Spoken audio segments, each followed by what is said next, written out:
My neighbor, he was an agent. He's like, dude, you probably got what it takes to be an agent. Why don't you just try that? 6 weeks later, I get my license, and then I thought it was just going to start flowing. It does not work like that at all. Somebody tells you about me, and then what happens? Watch your stuff and all that, and then start implementing these systems. What worked best for me was, but it wasn't like just overnight it happened. In the beginning, nobody thinks you can even sell a house, do it successfully, or end up doing it full time. Like, people come in and you think they're gonna crush it. They'll come in and not sell anything. Why do you think that is? And looking back, I know what I did wrong. I didn't go deep enough with why they're trying to sell and really connect with them a little deeper. But the bigger issue was understanding what it really is. Even when they pick you, it's good to learn why, because then you can perfect why they picked you. People that make sales really fast, like in the first month or two, that's like a death sentence. But, number one, if you don't believe in yourself, the people you're talking to, even if you're working hard, know that something's off. You think about some of the biggest business guys out there, and you start to realize, I can do anything. What I see in you is like a future mega superstar. We're gonna do it. What's up, dude? What up? How are you, bro? Good. Man, so I wanted to bring you on because everybody always interviews mega superstars and stuff, and what I see in you is like a future mega superstar. And I think it'd be really cool to hear from somebody who's like in the grind, in the beginning stages of greatness. You know what I mean? Because we spend a lot of time together. You're here physically. We work out together every day. And you tell me your little stories about doing these deals, like you won this listing, you won that listing, and stuff like that. And I'm like, it just reminds me of me. Yeah. When you say you won this listing, you were up against 2 agents and you won this deal, I'm like, in the way you say it, I'm like, that was me, that's how I felt. I told you I'm living vicariously through you, because I don't sell anymore. But yeah, I wanted to bring you on because I think it'd be really beneficial for people who, there's a lot of agents that aren't on your level, because 71% of agents didn't do a deal last year, right? So you're doing deals. So you're above 71% of licensed real estate agents right now. Even if you just do more than one deal a year, you're doing a lot more than one deal a year. And your business is continuing to grow. And so, yeah, just to get your perspective, because again, you're building your business in a whole different era than when I built my business. There wasn't social media when I was coming up. There was dude, we didn't have Red X, we didn't have auto dialers, we didn't have social media, we didn't have Zillow. Zillow came in at 2012. No. Zillow came in 2009. Because we bought Zillow. We bought a year worth of Zillow and Truly Elites for $20,000. And I think we broke even. We're like, nah. 2009? I want to say it was 2009 because I went to RE/MAX in 2010.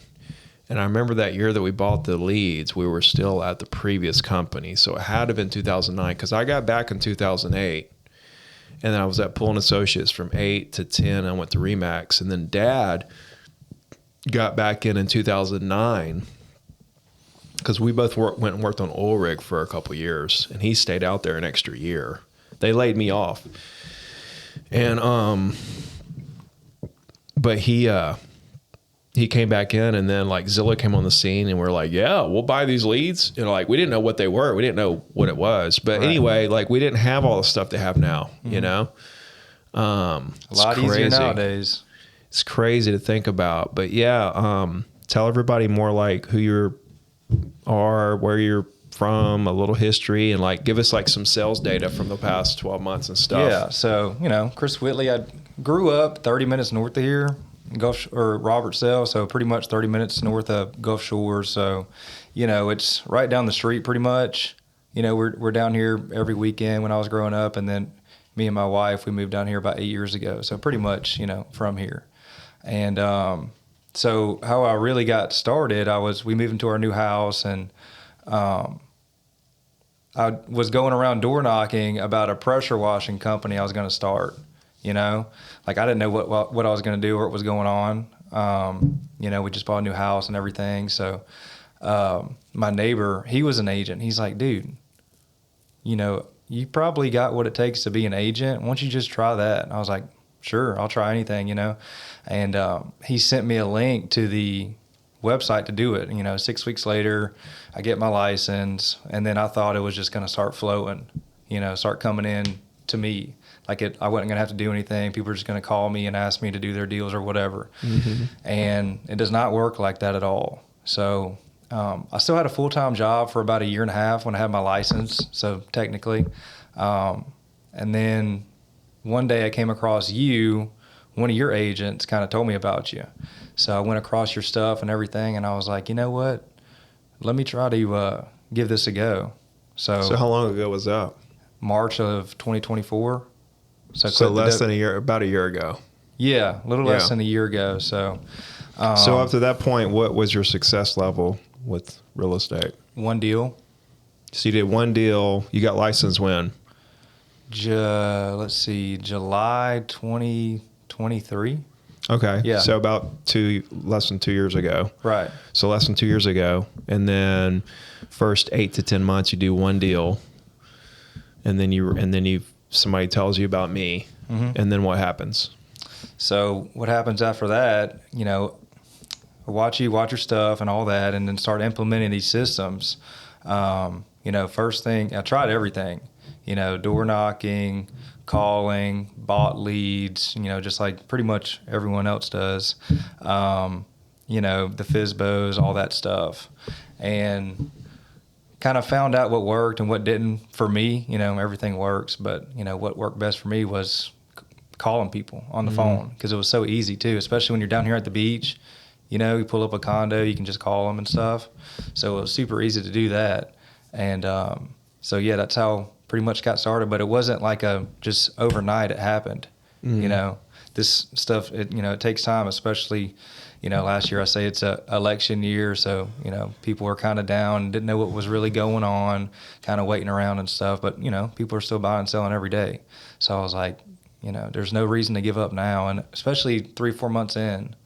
So, so just kept doing that, and finally got my first listing in June. So started full time in March, first listing in June, and then closed a couple deals through the buyer lead. So I was kind of staying afloat and stuff, and then just kept doing that with the weekly email and all that, and you know, got another listing here, got another listing there. And just kept going and going. How many deals have you done now? You did one, and then you started implementing these systems. How many deals have you done now? So right now, you know, closed last year, pretty much since March, mm-hmm. 3. So still not many. But, you know, I think it was just the beginning of something that's going to keep flowing. Because right now so last month, it was 3 in the first 2 weeks of the year. So, you know, it's just how I look at it. And, you know, the main thing I was doing, it wasn't really much. I was calling people in the morning, sending letters in the afternoon, and a weekly email to stay in touch. So, I mean, I'm just still doing that, you know, and started getting replies on this kind of stuff, showing people this, showing people that I've talked to in the past. So it kind of snowballed, and it's still doing that. You know, it's just I'm still in the very beginning. You know, I'm not even full-time a year yet. So that's kind of where I'm at right now. You haven't done a full-time, what's that? Not a full year, like full-time in the business is what I mean. When did you go full-time? At the end of March last year. So getting close to a year. Right. 10 months. And what was your job? I built fence. Well, I was a fence installer, I guess you could say, for my dad. Started that when I was 14 years old. You know, as soon as I could work, he was like, all right, you're coming to work with me. So it was like the manual labor thing. I think it really helped. So I did that for 15 years, and then served tables on and off down at the beach. And, you know, manual labor and service industry really builds character. So I'm glad I did it. Now that I think about it, I'm so glad I did it. So I don't, you know, hopefully never have to do it again kind of deal. So that's what I used to do, just build, you know, chain link fence, wooden fences, then end up selling the stuff. So a lot of manual labor back in the day. So how many listings and pendings do you have right this second? So right now, 4 listings and 3 pending. See, this is what I'm talking about right here. You did 3 deals last year, and right now you got 3 pending and 4 listings. Right. Right. And working on how many more listings? 3 or 4, 3 or 4 in the next month or so. Mm-hmm. So it's just like the momentum now is starting to build. See, so many agents, like, they quit a year in, 6 months in, 8 months in, 18 months in. And they aren't even like doing the work. And some of them actually are doing the work. Like, I talk to agents that are super, like, they're crushing it. Like, when I look at an agent like you, where you are and stuff, I'm like, wow, because it's not a whole lot to go from 3 to 30 deals. It's not a whole lot to go from 30 to 60 deals. Like, it's just not, dude. We all have the same 24 hours in a day. It's like, that's why I wanted to interview, because I take this interview and then we interview when you're doing 50 deals, and then we interview when you're doing 100 deals, and like, to see how, cause like, well, I'll put this out and then like, we'll come back and do another one in a year and be like, okay, well, last year we did 3 deals in 2024, we did this many in 2025, like we 700x'd, we did 21 deals or whatever, right? That's what it's going to be, or maybe even more. And see, I'm getting an interview with somebody who's on the come up versus somebody who's already came up, or somebody who's not even putting in the work. Like, you're right in the middle of brand new and superstar. And the thing is you work out every day with me, and I'm like, okay, this guy is consistent, dependable, hardworking. Like, he does what he says he's going to do. And I'm like, that's what it takes. And now you're actually getting the game to the point where you're landing listings. And I feel like you can actually visualize where you could be in the next couple years if you keep doing what you're doing. Right? Can you see it? Like, what do you see over the next 5 years now that you've pulled back the curtain? Like, here is the plan. Do you act like what do you see? Like, what do you like, being in the grind and like blinded by the daily, grind? Like, when you go home at night, when you're taking a shower, when you're falling asleep, like, you're thinking about the future and stuff. What do you see? Well, I mean, one of the main goals, I mean, it can sound kind of cheesy to some people, but, number one, down here, where, everybody who thinks about buying or selling something down here thinks about, oh, yeah, that guy sells real estate. He's helped my friend buy a condo down here last year, stuff like that. But, yeah, 5 years is kind of a good timeline to be like, okay, I'm doing what I set out to do, making this much amount of money per year, doing this many deals per year. Just pretty much, I would say doing things that not a lot of people thought I could do in the very beginning. Well, nobody ever thinks you can do anything like that. Yeah. I mean, in the beginning, nobody thinks you can even sell a house or like do it successfully or end up doing it full time. Like, I remember people that laughed at me when I got in the business and stuff. There was a security guard down at this condo, Surfside Shores on West Beach. And I kept showing up there because, like, I was calling condo owners there, and they were having me go look at their condo to tell me, well, I mean, they were thinking about selling. So I went down there to see what they're worth, and I would get back with the seller, work out a deal to list it or whatever. And I would show up down there. I'm like, hey, I need to look at this. And like, he didn't have the keys, but like, he was like, what you doing? He was a security guard, like making sure people aren't in there that aren't supposed to be in there. And like, I showed up one time, I'm like, yeah, I'm looking at this condo for the seller. The next time I showed up, he was kind of looking at me or whatever. The third time, he laughed.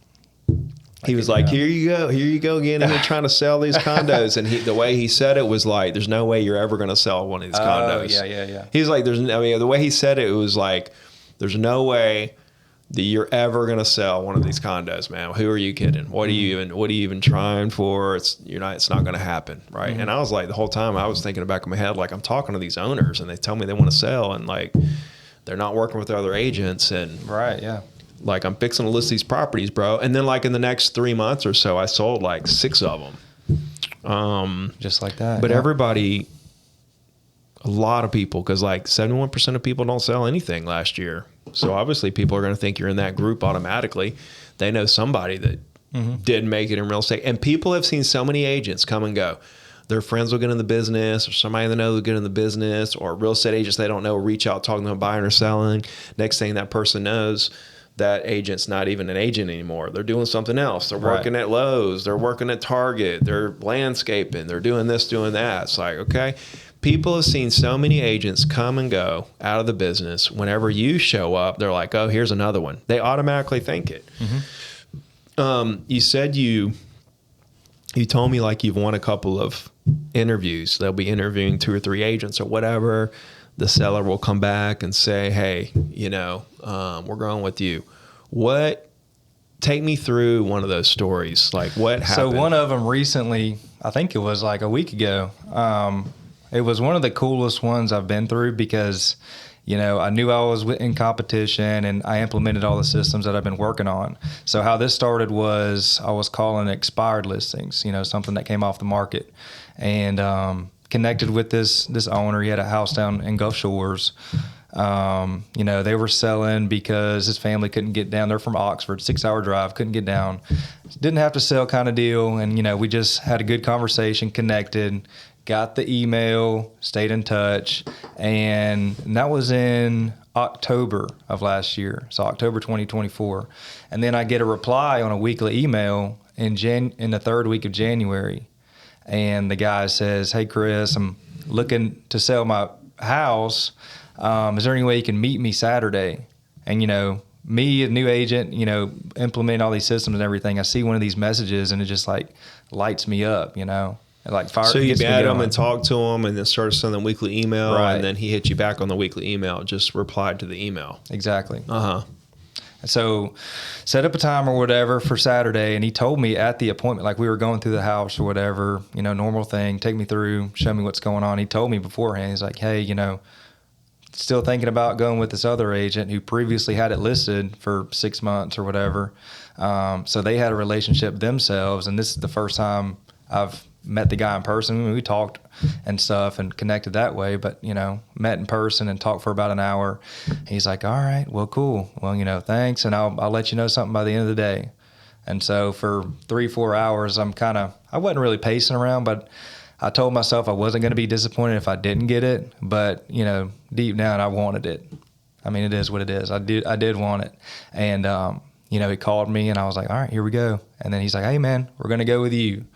And, when I'm talking to him, I got to control my excitement or whatever, but I was pumped inside. I was jumping up and down. I was like, can't wait to tell my wife, stuff like that. And, but yeah, that was a cool one. And, because I knew I was in competition, and it just kind of built up over time. Started with the phone call, then the weekly email, and then he reached out over the weekly email, went there, was in competition, and it just, now it's listed. So really cool. Why do you think he picked you over the other agent? Well, I can't say what the other agent did, but I can tell you what I did. I just, went deep, and we hardly even talked about the property. We probably talked about the property for like 3-5 minutes, and then everything else was about them, their situation, why they're doing what they're doing, and what they got planned next.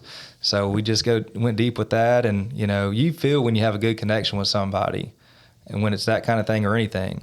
And I felt we really did. That's not why I was going to be disappointed if he didn't do it, but I was like, man, there's no way. Like we hit it off really well, and we went through everything that he was going through, with his family and stuff. He had some health issues and everything like that, but just went deep into his conversation or into a situation through the conversation.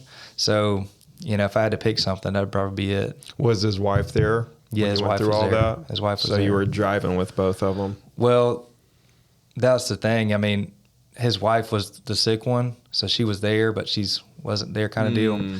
So, but yeah, we were all there. Because that's the thing that gets together. you sometime, right? Is like this, you'll have a great relationship with the spouse, but then their spouse likes this other agent, and then oh yeah, they end up going with somebody else. So you didn't really like figure out why he went with you? Like, you didn't ask him. I didn't ask. No. Yeah. I just said yes, sir. It'd be nice to know.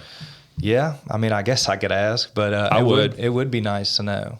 I would. That way, you have feedback that you can use, like, why he chose you over the other agent, and that can help you. Whenever I was like, I remember it was like a 2-year period, like 2003 and 4. I was doing well. I was listening to a bunch of stuff. I was making, I made $1 million over the course of 3 or 4 years. So I was crushing it. But I would lose listings. I would chase listings. I would follow up. I would talk to owners. I would do everything I was supposed to do and all that stuff. And looking back, I know what I did wrong. I didn't go deep enough with why they're trying to sell and really connect with them a little deeper. But the bigger issue was they had relationships with other agents, most of them. And so when I would lose the listing, I'd watch MLS Hot Sheet, and I'd see properties pop up of owners that I was talking to, that I'd been talking to for a while. And I'm just like, wow, what happened? Like, why did they list their property? Why is it on MLS with another agent, And I got to where I started calling the agents that listed them and saying, hey, I was talking to that owner for a little while, like, congrats and everything, but how'd you get it? You know? And sometimes I'd call the property owner too and say, hey, congrats, they're a great agent. I'm going to help you sell it. I'm going to look for a buyer or whatever. But just so I can get better, why did you pick them over me or whatever? And it was always something I didn't think it. I thought it was something I did, or I thought it was like the way I did the presentation or the commission and stuff. Mm-hmm. And it never, all the ones I checked on, it was never what I thought it was. It was always something different. So when we lose a deal, we assume why we lost the deal, why they chose somebody else. Mm-hmm. And then we start adjusting our business around that assumption when that assumption wasn't even true. Right. And so to go to the actual source and find out what the reality of the situation was, those 2 years, I grew so much in the world of conversion. Being able to convert listings, mm-hmm. Dude, I became a freaking machine when it came to showing up to appointments and getting the listings, not necessarily signed right then, but solidifying that relationship to the point where I was the agent they were going to go with, because I understood why all these other sellers didn't go with me previously. Right. And if I would have went based on my assumptions of why I thought I didn't get picked, then I would not have grown. So I would have continued to make the same mistakes over and over again, because I would have been trying to perfect something that wasn't even wrong. Right. Yeah. And so understanding what it really is, even when they pick you, it's good to learn why, because then you can perfect why they picked you. And for the ones that didn't pick you, perfect why they didn't pick you. And I grew so much in that little short period of time. Oh, yeah. I mean, I don't win every listing. I mean, the very first listing appointment I went on was I was calling FSBOs. I remember it was the first week I was calling people, and I was so nervous. And I came across this dude who was a talkie to. And I was like, oh, great, this guy's going to carry the whole thing. A talkie to is somebody that just talks. You see them on your caller ID, and you're like deny call. Yeah, I don't have 45 minutes here to talk about nothing. Right. So I was like, okay, great. He's doing most of the talking, yada, yada, yada. And we set up an appointment, $2 million house. And I was like, oh, this is great. This is easy. So go over there and everything. This is before, I met you or, came across you. So I really didn't know what I was doing. I was just going over there, looking through the house and, telling them about percentages and stuff like that. I had literally no idea what I was doing. And, I was like, oh man, I'm going to get this super easy. And then a couple days later, it's on the market with someone else who was actually an agent in the same brokerage. Nothing against him. I mean, whatever. Mm-hmm. And I texted him. I was like, hey man, saw you had it listed. Was there anything I could have done better? And then he calls me. He's like, dude, there's nothing you did. It's just, he was a friend. The guy was a friend of a family of a renter that the guy had. So it was like a family friend. That's how it happens. So I was like, okay, cool. It's really not that bad. That was a for sale by owner? For sale by owner. Dude, there was a guy that started at one of the brokerages I was with. And people come in and you think they're going to crush it. You just talk to them and you're like, they got it all. Like they got the look, they're talking, everybody likes them. They're like, they got it. They'll come in and not sell anything and quit in 8 months, or they'll sell one property and they'll quit. Why do you think that is? And a lot of people, I've seen people that make sales really fast, like in the first month or two, that's like a death sentence because they think it's easier than it is because something fell in their lap. They don't realize the work that actually goes into building up the momentum of the career. And then they get that quick deal and they kind of take the foot off the gas a little bit thinking, okay, this is easier than I thought it was going to be. And then they just fall on their face. But like if people that get a deal in their first month or two, I see it all the time. It's a death sentence. But it's because I talk about this. There's a big transition between making a friend with somebody and then turning that into a business relationship where they see you as the number one agent in the area they want to go with over all the other agents to do their deal. That's a big jump from friend to their preferred agent. Right. And a lot of agents, newer agents, get it confused. You know, the whole friendship thing. They come in, they're great at making friends. They make friends with the property owner. The property owner likes them, and they think, oh, I got a client. No, you don't. You're just friends with them. There's a big jump. And I think agents come in and think they got a lot of clients when they don't. They just have a bunch of friends who like them, but they're never going to do a deal with them. Right. But, you know, at the same time, there's these agents that come in, and like I remember one specifically, they come in and you think, there's no way. Like this person's never going to sell anything. And they come in and light it up. There was this guy, I swear on everything, he looks exactly like the father from Honey, I Shrunk the Kids. You know what I'm talking about? What's that dude's name? I don't know his name, but I know exactly what you're talking about. Dude, the glasses, the hair, the curly hair, the height, the mannerisms even. Like this dude was that dude in the lab making the machine that shrunk the kid. Like I swear he was probably actually on the movie. That dude's probably the dude. He probably is the dude, and like he just decided to sell real estate in Orange Beach for a while. Anyway, this dude comes in, and I'm just like, there's no way. He's just like this geeky kind of atmosphere vibe deal, right? Yeah. He lists 30 and a 0 behind it, 30 for sale by owners in the first month.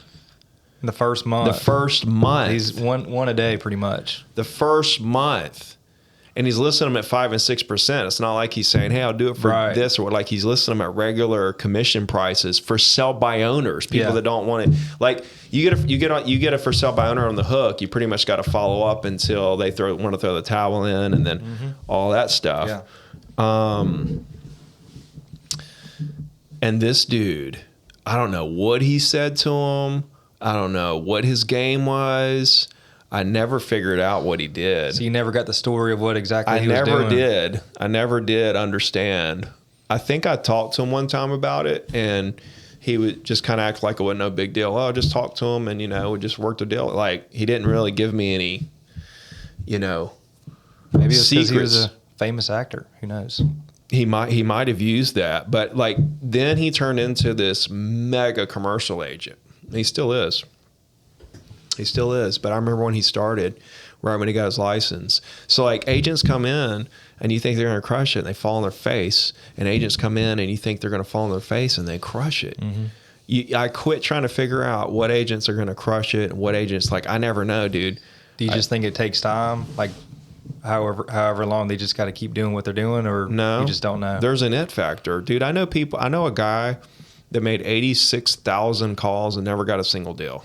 86,000. That's a lot of phone calls. 86,000 for 0 deals. Yeah, 86,000, and like he would call and be like, I haven't got a single deal. I'm like, okay, what are you saying to these people and stuff? And like, you figure out what's happening with these people, because 86,000 people, bro.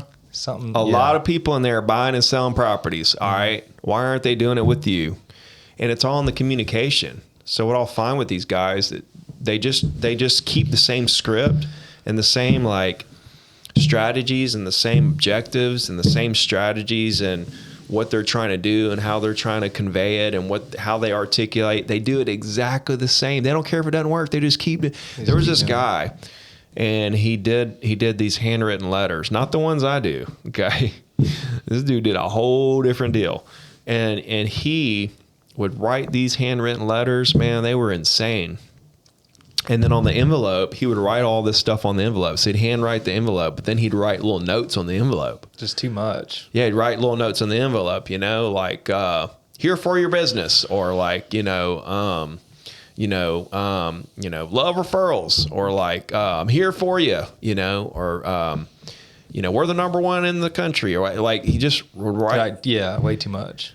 And people, and like he'd send out hundreds and hundreds of these and wouldn't get anything out of them. And people actually would call the office and call the broker and be like, if this guy sends me another one of these letters, all right, I'm calling the cops. like I'm literally pressing charges on the brokerage. And like, so the broker went to the dude and was like, bro, and I'd already been telling him, I was like, bro, you cannot do that. Like, you have to stop doing this. Mm-hmm. Okay. Step one, stop doing this letter. Stop it right now. Stop. And then I think he did another batch of them, right? But then the broker came to him and was like, I'm getting calls. And I was like, you have to stop doing this now. Like, don't do another one of these letters. People are about to start suing us and stuff. And the next day, bro, he's writing letters. Batches and batches and batches. And I'm like, bro, like you can't. And God rest his soul, he passed away. The poor guy, he was a cool guy. Right. And he kind of looked at me kind of like a mentor. He was a lot older. He had COPD. Isn't that what you call it? Yeah, the breathing thing, yeah. COPD. Yeah. It's where it's kind of hard to breathe and stuff, Yeah. And he was alcoholic and stuff, but he would not quit doing the same thing, getting zero results. It was insane. And so I've known a lot of agents like that. It's like they lock into a strategy and then just never let it go. Do you think they're doing stuff that they know doesn't work just to say they're doing stuff, or what do you think it is? No, I think that they're just in the don't give up mentality. Like, if I just keep going. Just keep going, yeah. Yeah, like, just don't give up. Just don't give up. Mm-hmm. Just keep doing it. It's eventually going to work if you just keep going. But there's got to be a sense of adjusting, and tweaking what you're doing. It's about testing, just dip your toe in, test, see how it feels, make adjustments, and then do the adjusted version of what you're doing for a minute, and then adjust that to a new version. And then you keep continuing to create new versions of what you're doing, and you just kind of continue progressing. And it never ends. Mm-hmm.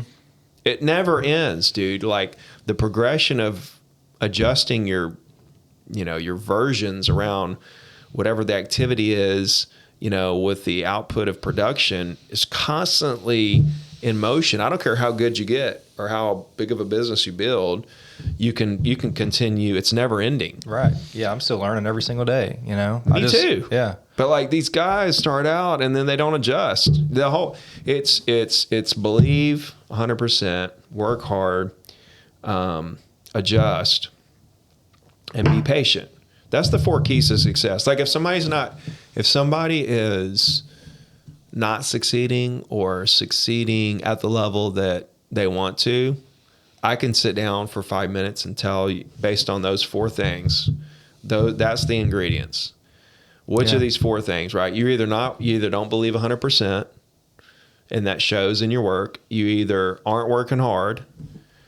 You're either not adjusting along the way, or maybe you believe you work hard, you're making adjustments, but you're not patient. Maybe you're doing everything right, and you just have to keep doing it. Stay on that path and continue believing, working hard, adjusting, believing, working hard, adjusting, and keep progressing until you get where you want to be. Nothing happens overnight. Right. So it's one of those 4 things. Either you don't believe, maybe you believe, but you don't work hard. You're not consistent. You're not dependable. Right. Or maybe you keep doing the same stuff, not getting the results, and you're not adjusting and trying to tweak what you're doing. maybe you're doing everything right and you're just not patient. It's one of those four things. Yeah. Because, Right. I mean, if you're not, I mean, you know, number one, if you don't believe in yourself, the people you're talking to, even if you're working hard, know that something's off. You know, if you don't believe in what you're doing, I believe that the people you're talking to can kind of tell, because you can, you know, if you're not confident in what you're doing, you don't believe in it, those people that you're talking to are going to kind of realize that, you know, especially if you're not dependable to yourself either. Dude, some people, agents are like, I'm scared to make calls. How do I get over the fear of making calls? I'm like, well, what's your routine? And they're like, what's that got to do with phone calls? I'm like, I'll tell you in a minute. Yeah. What's your routine? What's the routine? Yeah. Right? Because like, if you can't hold a routine, if you say, I'm going to get up in the morning and work out, and you don't get up in the morning, you say, I'm going to make calls and do a call session. You don't make a call session. You start letting yourself down time and time and time again. And you know, deep down, you're not dependable to yourself. Mm-hmm. Then you can't be dependable to other people. And then that shows in your communication, and you wonder why are you scared to make calls? Well, you're scared to make calls because you know you nobody can depend on you because you can't depend on yourself. So you know that you're basically a fake here trying to talk to somebody about a deal that's really a serious situation. They're selling this $1 million asset, this $500,000 asset, this $2 million asset. This is serious stuff. Yeah. And it's scary to you because you know you're not even dependable enough to even make a call session that you promised yourself, or get up and go to the gym. Right. Yeah, it starts a little deeper than just the calls, you know. People Right. that don't do what they say they're going to do, it carries over and just you know, kind of compounds. So, you know, the routine's pretty big. And, you know, when I started first into this stuff, you know, the first thing I was doing was at the gym, because I know that's the hardest thing I was going to do the whole day. So let's get that out of the way. The gym is done. Everything else is going to just kind of fall into place. Everything else is going to be easy, you know, and in the gym, and then in the morning, make calls, because that's the second hardest thing I'm going to do for the day. I mean, even now I've been making calls for almost a year, and every session I'm like, you know, kind of getting myself amped up, ready to go, because it's still like, you know, like you get a little anxious or whatever, because, you know, some call sessions are different. You'll never lose it, man. Yeah. You'll never get over it, dude. I still have call anxiety. Yeah. It's still there. I still have it. Mm-hmm. Almost just as bad, honestly. Yeah. When I go speak, I have anxiety, even though I've done it hundreds of times. You know, I've made 100,000 cold calls, and I've done hundreds of live call sessions in front of millions of people at this point. And I still, because you never know it's venturing into the unknown, even though you've been there before and you kind of know all the different outcomes that could possibly happen. I guess there's still like you're still kind of like, what if I do get caught off guard with something? But that's the thing, you never do. In the beginning you can, because you haven't been in the situations, but once you've been in all the situations, there's almost nothing. But I mean, once you make that first call or two in the session, it's done. The first 5 minutes, it's over, and we're having fun. It's all good. Mm-hmm. But yeah, I mean, the anxiousness just comes from stuff that you think about that's never really going to happen. Never going to happen. So, I mean, it's just, you know, you hit that little dial button and everything just kind of melts away and you're good to go and you start doing business. Mm-hmm. So, I mean, it's just cool though, you know. My first few months of making calls, 3-4 months, you know, I didn't have a listing or anything. I was trying to sell other people's stuff and all that. So I did believe that I was going to do it. But after 3 months of stuff, I was like, all right, you know, I got to keep going and stuff and make sure this is going to happen. But what I was getting at was I read that book. Also reading books. You know, I didn't start reading books until I kind of came across you, and I was like, why would I read books and waste my time on that? But I was reading the wrong kind of books, reading like fantasy, like Lord of the Rings, you know, stuff like that. And Lord of the Rings, you ever read it? It's good stuff. I've never read any fantasy type But anyways, the self-development books, the first one I ever read was Think and Grow Rich, Napoleon Hill. Dude, I read that book, and literally the next week I quit my job, the W-2 job. And I was like, I'm just going to make this work. Because they had, I believe it was in that book, they had the story of the coal miner. He was digging for gold, or not the coal miner, but the gold digger was digging for gold. Yeah. And he quit, sold his stuff, and the same people went back and dug a little more and found it. Yeah. So that kind of resonated with me a lot, throughout, the year or a few months of making calls or whatever. I was like, okay, it's almost there. Just keep going. So, I think about that a lot, and just reading books, 1 a month, 2 a month, stuff like that. It's not that hard. These self-development books are 150, 200 pages, most of them. And they're huge, to move forward with your business, because you can just kind of lean back on those books and stuff. Yeah.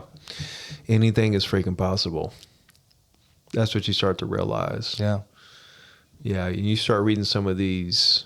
I mean, like I read the Bible and I read Christian written books. You start to really open your eyes up to some serious stuff that wow, anything is possible. You think about some of the biggest business guys out there, and you start to realize I can do anything.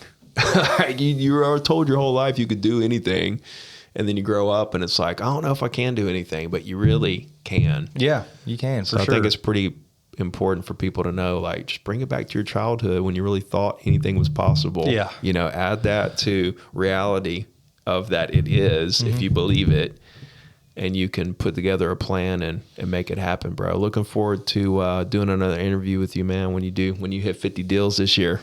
We're going to do it.